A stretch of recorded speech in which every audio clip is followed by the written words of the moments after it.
이어서 강릉입니다.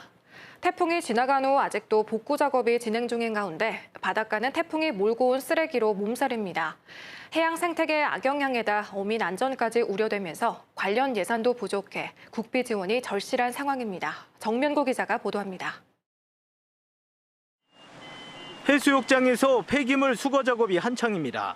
태풍 카눈이 물러간 뒤 밀려 들어온 나뭇가지에 각종 생활 쓰레기까지 섞여 있습니다.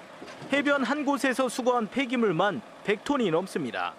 백사장에 있는 거를 한번 이제 장비로 인해서 긁어서 모으고 그다음에 다시 모은 걸 또 한번 털고 그렇게 해서 폐기물을 상차하는 걸로 그렇게 하고 있습니다. 태풍 이후 강원 동해안으로 밀려온 폐기물은 모두 3,680여 톤으로 잠정 집계됐습니다. 바닷속에 플라스틱 등 쓰레기가 유입되면서 해양 생태계에 악영향이 예상됩니다. 더욱이 이런 쓰레기가 떠다니다 보면 항해하는 어선 스크류에 걸릴 가능성 등 안전사고까지 우려되는 상황입니다. 하지만 해양 폐기물 처리는 다소 시일이 걸릴 전망입니다. 해안선이 상대적으로 긴 고성과 양양은 서둘러도 다음 주는 돼야 폐기물 처리가 마무리될 전망입니다. 톤당 30만 원에서 40만 원이 필요한 폐기물 수거와 처리 예산 확보도 걱정입니다. 속초를 제외하고 별도로 태풍 피해에 따른 해양 폐기물 처리 예산이 없는 상태여서 시군마다 국비를 요청하고 있습니다.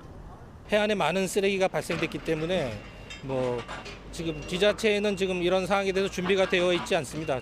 중앙정부의 예산 지원이 절실한 입장입니다. 더욱이 태풍 이후에도 연일 높은 파도가 이어지면서 한 차례 정리가 끝난 해변에 또다시 쓰레기가 밀려드는 경우까지 발생하고 있습니다. 국비 지원 여부는 정부의 피해 복구 계획 심의 이후에 최종 결정되는 만큼 시군별 피해 상황에 따라 정부 지원도 달라질 전망입니다.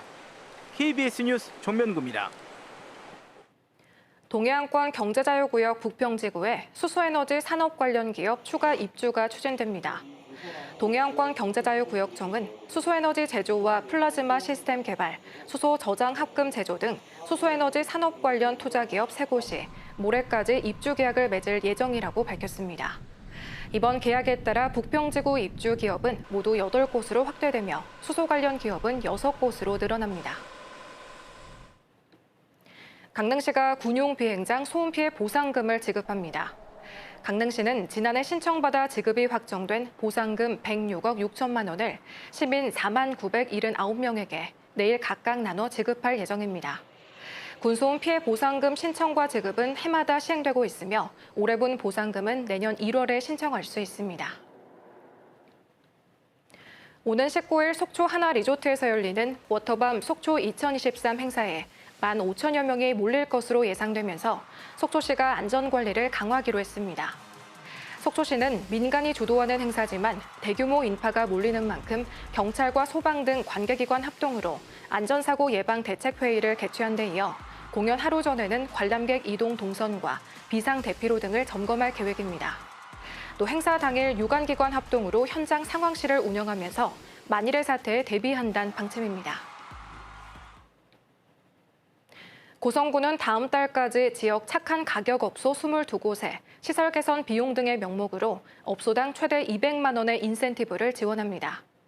이와 함께 쓰레기 봉투 구입비와 공공요금 지원 등 업소당 최대 50만 원을 추가 지원할 계획입니다. 고성군은 상대적으로 저렴한 가격의 서비스를 제공하는 외식업이나 세탁업 등 물가 안정 모범업소 22곳을 착한 가격업소로 지정했습니다. 지금까지 강릉이었습니다.